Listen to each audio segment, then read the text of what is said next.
Okay, guys, I'm reading off this article. One of the articles that I had showed you that I had before.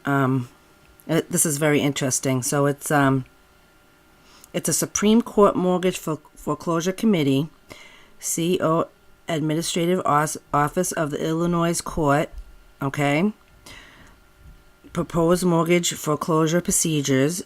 Dear committee members, over the past 2 years, our branch has been researching foreclosure procedures and the documents submitted in connection with such proceedings.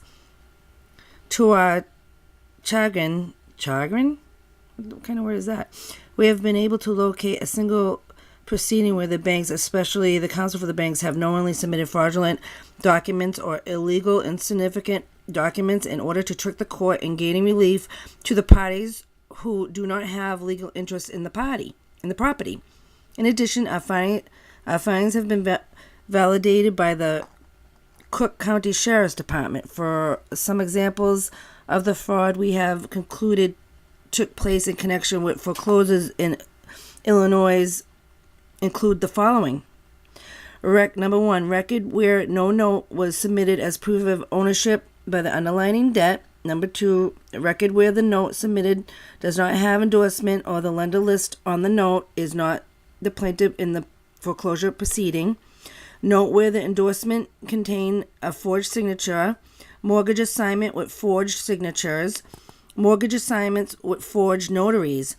Mortgage assignments prepared and executed by bank's attorney attempting to transfer a title in the note and mortgage of their client, who then turns around and actually sues the company on whose behalf they executed the mortgage assignment.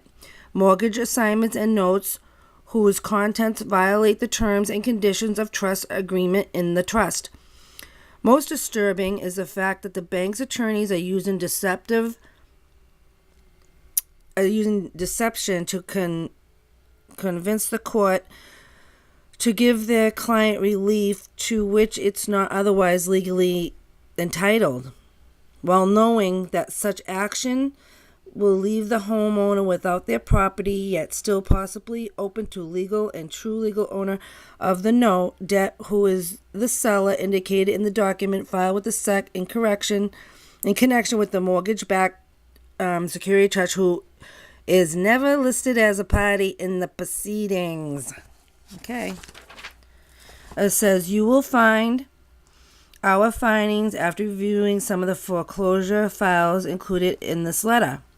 The public must trust that the legal system will not condone such behavior and will do that which is necessary in order to ensure that no one is exempt from the law. It is laughable that the officers of the court who perpetrate the fraud on the court constantly argue that these foreclosures are victimless crimes, especially when their attorneys know that these proceedings negatively impact the communities, negatively impact property values, and leave thousands of homeless, yet still indebted for the true lawful owner of the subject note.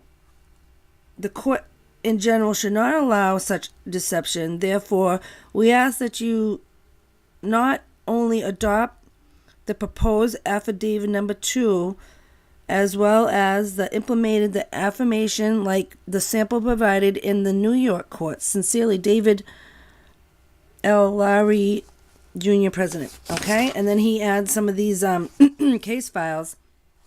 Okay, so they talk about MERS and all that baloney. But where did I see?